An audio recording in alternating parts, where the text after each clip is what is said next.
Assalamualaikum warahmatullahi wabarakatuh. Selamat malam.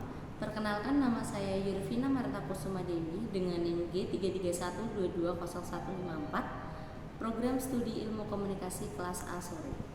Pada malam hari ini saya akan menjelaskan tentang pernikahan siri. Pernikahan siri menurut KBBI itu adalah pernikahan yang hanya disaksikan oleh seorang wali, mudin, dan juga saksi tanpa melewati kantor urusan agama atau KUA. Secara etimologis, kata siri berasal dari bahasa Arab yaitu sirun yang berarti rahasia, sunyi, dan diam dan tersembunyi. Kata siri kemudian digabungkan dengan kata nikah menjadi nikah siri, sehingga dapat dijelaskan bahwa pernikahan yang dilakukan secara diam-diam dan tersembunyi lantaran sifatnya yang tertutup dan rahasia. Nikah siri sering diartikan dalam pandangan masyarakat umum dengan berbagai tafsiran. Di antaranya yang pertama, nikah tanpa wali. Menurut Imam Malik, nikah tanpa adanya wali adalah pernikahan yang batil dan tidak sah. Menurut Imam Malik, saksi pada saat akad nikah tidak wajib, tetapi cukup pemberitahuan atau diumumkan kepada orang banyak bahwa akad nikah itu berlangsung seperti mengadakan resepsi perkawinan atau dengan cara lain. Untuk yang kedua, nikah sah secara agama dan adat istiadat tapi tidak tercatat di KUA. Hal ini bisa terjadi karena berbagai faktor. Misalnya, karena tidak mampu membiayai administrasi pencatatan, ada juga karena takut jika mencatatkan pernikahan ke KUA akan ketahuan melanggar aturan baku yang telah ditetapkan.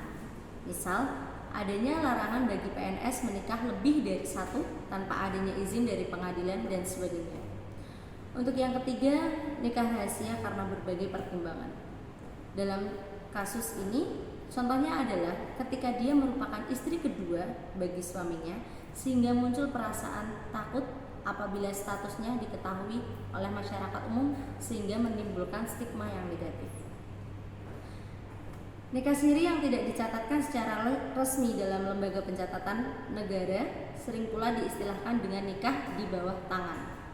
Nikah di bawah tangan adalah nikah yang dilakukan tidak menurut hukum negara, sehingga tidak mempunyai akibat hukum berupa pengakuan dan perlindungan hukum.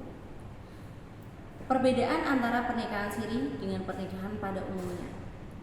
Perbedaan yang paling nampak antara pernikahan siri dengan pernikahan pada umumnya itu adalah untuk urusan pencatatan administrasi. Untuk yang kedua, tidak adanya walimah dalam pernikahan siri. Lalu untuk materi selanjutnya itu adalah nikah siri dalam perspektif hukum Islam. Hukum nikah siri secara umum menurut pandangan agama adalah sah atau legal dan dihalalkan atau diperbolehkan jika syarat dan rukun nikahnya terpenuhi pada saat praktik nikah siri ini digelar. Sebagaimana menurut mazhab Asy-Syafi'iyah disebutkan bahwa rukun nikah yang harus terpenuhi agar suatu perkawinan dikatakan sah, yaitu yang pertama adanya kedua mempelai atau suami istri, yang kedua adanya wali, yang ketiga adanya saksi, dan yang keempat adanya ijab kabul. Lalu selanjutnya nikah siri menurut hukum negara. Sebaliknya dalam hukum Indonesia, nikah siri telah ditegaskan sebagai pernikahan yang ilegal. Selanjutnya pendapat para ulama terkait nikah siri.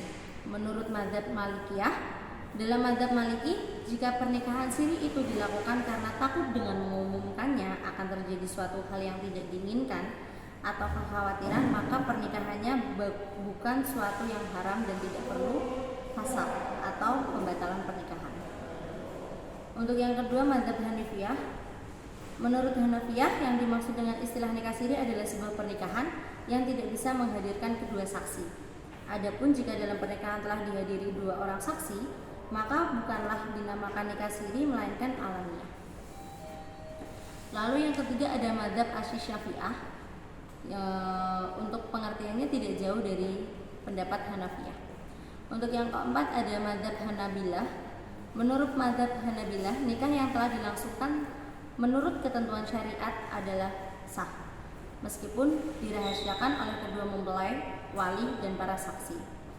Untuk dampak negatif dari pernikahan siri sendiri, itu yang pertama, pernikahan dianggap tidak sah menurut hukum negara.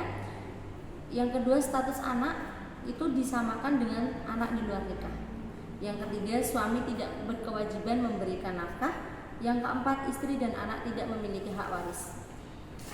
Dan untuk kesimpulannya, pada dasarnya pernikahan yang tetap menghadirkan wali dan saksi dan tidak melanggar syariat agama, maka pernikahan tersebut dianggap sah di mata agama. Namun, untuk pernikahan siri sendiri di mata hukum memiliki kelegalitasan ilegal.